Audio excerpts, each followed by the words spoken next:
Rajesh law centre में आप लोगों का स्वागत है। आज हम लोग चर्चा करेंगे एक बहुत ज्वलंत मुद्दा, बहुत बड़ी समस्या समाज की। वो समस्या ये है कि अक्सर लोग ये पाया जा रहा है कि किसी महिला के साथ, किसी लड़की के साथ संबंध बनाना चाहते हैं तो ऐसे तो जल्दी कोई महिला संबंध बनाने की सहमति देगी नहीं। एक काट निकालते हैं, उसका जुगाड़ निकालते हैं कि उसको भरोसा दिलाते हैं कि हम आपसे शादी करेंगे। उसे भरोसा दिलाते हैं कि हम आपसे शादी करेंगे और इसी भरोसे में आकर के वो लड़की या महिला उसके साथ शारीरिक संबंध बनाने के लिए सहमत हो जाती है। ठीक, कभी कभी क्या होता है कि कोई भी व्यक्ति, कोई भी लड़का किसी लड़की के साथ विवाह करने का प्रॉमिस करता है, विवाह करने का प्रॉमिस करता है और उस प्रॉमिस में आने के बाद दोनों आपसी रजामंदी से संबंध भी बनाते हैं, रिलेशन बनाते हैं। शादी हुई नहीं है लेकिन आपसी सहमति से संबंध बनाते हैं, ठीक है। और ये वर्तमान में प्रचलन में भी हो गया है कि लड़की लड़का का अगर शादी तय हो गया और अगर पॉसिबल है तो दोनों साथ में रहना शुरू कर देते हैं, यानी आपस में शारीरिक संबंध बनाना शुरू कर देते हैं। क्या इस बात की गारंटी है? देखिए, मैं दो बातें बता रहा हूं।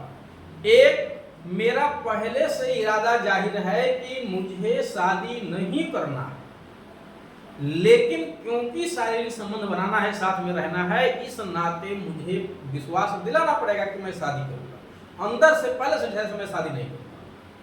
और एक कंडीशन ये है कि नहीं, मेरी पूरी दिली इच्छा है कि मैं शादी करूंगा और इस सहमति के आधार पर शादी करने मतलब अंदर से इच्छा है कि मैं शादी करूंगा, पूरी तरह से दोनों पार्टियां रजामंद है, चाहे वो इंटर कास्ट हो या इंटर रिलीजियन हो, इससे मतलब ठीक, या सेम रिलीजन हो, सेम कास्ट हो, इससे कोई मतलब नहीं। लेकिन जहां तो पहले से ही इरादा है कि शादी नहीं करेंगे, एक में जहां इरादा तो है शादी करेंगे, सब कुछ निश्चित है कि शादी होना है, लेकिन क्या इस बात की गारंटी है कि वो शादी हो ही जाएगा? बिल्कुल नहीं गारंटी है। ध्यान दीजिएगा, बहुत सारी ऐसी परिस्थितियां आती हैं जहां वो शादी संपन्न नहीं हो पाती है, किसी न किसी कारण से भंग हो जाती है। मैं दोनों सिचुएशन की बात यहां करूंगा कि अक्सर होता यह है कि जिन केसों में शादी के लिए सहमति हुई कि शादी होगी और अगर किसी कारण से शादी नहीं हुई तो महिलाएं सीधे रेप का मुकदमा दर्ज कराती हैं कि इन्होंने मेरे साथ रेप किया है, मेरे साथ जो है धोखा किया है।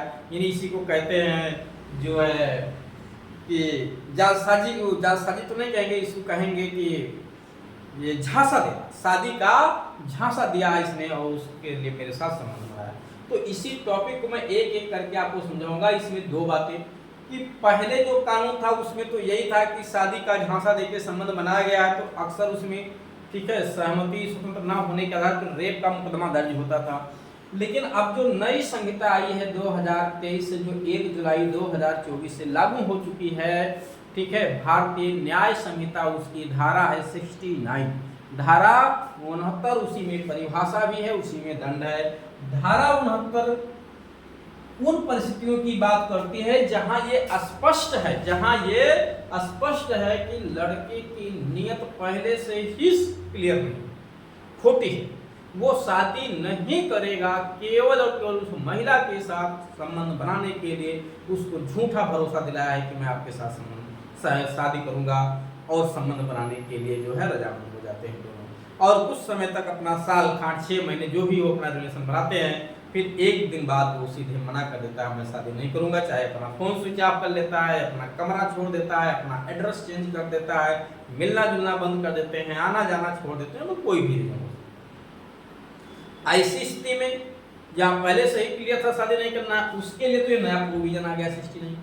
ठीक, अब इसमें क्या करेगा कि अब ऐसी अगर कंडीशन, ये सिचुएशन अगर साबित हो गई कि लड़का पहले से ही सोच रखा था कि उसको शादी नहीं करना है, ठीक है, यानी चीटिंग किया है एक तरह से उसने, तो ऐसी कंडीशन में अगर महिला उसके साथ संबंध बनाती है इस विश्वास में कि उसके साथ वो शादी करेगा, जबकि उसका लड़के का इरादा पहले से क्लियर है, वो शादी नहीं करेगा, तो ये रेप का अपराध नहीं है, ध्यान रखिएगा, इसमें रेप का मुकदमा नहीं दर्ज होगा।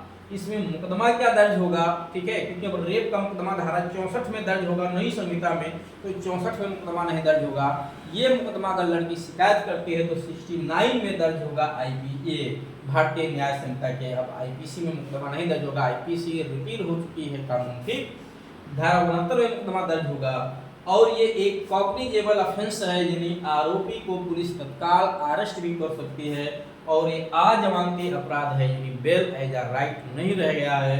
दूसरा, इसमें जो सजा का प्रावधान है वो 10 वर्ष तक का कारावास है, जो कठोर भी हो सकता है, सादा भी हो सकता है, साथ ही साथ जुर्माना भी लगाया जाएगा, और ये अपराध ट्राइबल बाई सेशन कोर्ट कर दिया गया। दूसरी बात, अगर जहां लड़के की ये नियत ना रही हो पहले से कि वो उसके साथ छल कर रहा है, यानी ये बिल्कुल साफ था लड़के का नियत कि वो शादी करेगा उसी लड़की से, चाहे वो इंटर कास्ट हो या इंटर रिलीजन हो, इससे कोई मतलब नहीं है।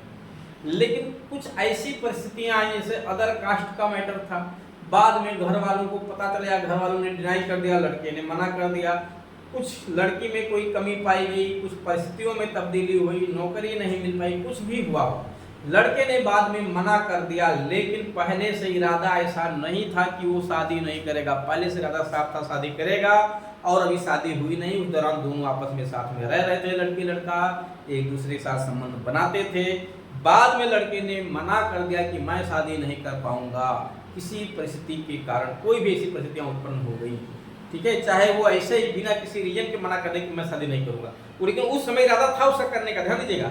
बाद में उसका मन बदल गया, नहीं मैं शादी अब आपसे नहीं करूंगा, तो भी ये आपराधिक दायित्व उत्पन्न नहीं करता है, ये ध्यान रखिएगा। ये केवल और केवल एक सिविल लायबिलिटी क्रिएट कर रहा है, यानी ये ब्रीच ऑफ कॉन्ट्रैक्ट है। धारा 69 का मुकदमा नहीं दर्ज होगा, और दर्ज हुआ है तो खारिज हो जाएगा, ये ध्यान रखना। अगर किसी के सामने कोई भी ऐसी समस्या आती है तो मैं नंबर यहाँ दे रखा हूँ, आप दिए गए नंबर पे कॉल करके अपनी सुविधानुसार लीगल एडवाइस ले सकते हैं। ऐसी स्थिति में 69 के तहत मुकदमा नहीं दर्ज होगा, कोई क्रिमिनल मुकदमा नहीं दर्ज होगा। लड़की के पास 2 रेमेडी हैं, कंपनसेशन का, स्पेसिफिक परफॉर्मेंस का। अब यहाँ पे कंपनसेशन की बात अगर आती है तो लड़की कंपनसेशन की तो मांग कर सकती है ब्रीच ऑफ कॉन्ट्रैक्ट के लिए सिविल कोर्ट में मुकदमा दाखिल करके, बट वो स्पेसिफिक परफॉर्मेंस की भी मांग नहीं कर सकती है, क्योंकि ये वैवाहिक जो दायित्व है ये ऐसे, इसका नेचर ऐसा है कि इसमें वैवाहिक जीवन का परफॉर्मेंस कराना पॉसिबल हो जाएगा कोर्ट के लिए, अतः इसमें स्पेसिफिक परफॉर्मेंस का उपचार तो नहीं संभव है, केवल और केवल ऐसी स्थिति में कंपनसेशन मिलेगा, बाकी लड़की इसमें कुछ नहीं कर सकती। तो ये जो कानूनी प्रोविजन थे, ठीक है, मैंने स्पष्ट तौर से बता दिया आपको। हाँ, अब इसमें लड़के को अक्सर फंसाया जाता है, शादी करने का नियत होता है, शुरू में शादी किसी कारण से कैंसिल हो गई, लड़के की तरफ से ये आरोप लगा दिया गया कि इन्होंने जो है शादी का झांसा देके मेरे साथ यौन शोषण किया है। कभी कभी क्या होता है कि जानबूझ के लड़कों के द्वारा लड़कियों का शोषण किया भी जाता है इस तरह से, तो पीड़ित लड़के भी होते हैं, पीड़ित लड़कियां भी होती हैं, दोष लड़कों का भी होता है, और कभी कभी लड़कियों का भी दोष गलती होती है, ठीक है। तो ये दोनों सिचुएशन होती है। हर एक मामले में आप ये नहीं कर सकते हैं कि केवल लड़के का दोष है या केवल लड़की का दोष है। ये तो हर एक मामले के तथ्यों परिस्थितियों पे निर्भर करता है, उस मामले में किसकी गलती है, किसकी गलती नहीं है, किसकी कम है, किसकी ज्यादा है। फिलहाल अगर कोई भी लीगल इन्फॉर्मेशन लेना है तो आप दिए गए नंबर पे संपर्क कर सकते हैं। हाँ, उसकी जो रीजनेबल फीस है वो आपको जमा करनी पड़ेगी। ठीक, तो उम्मीद है कि ये बात आप लोगों को समझ में आई होगी।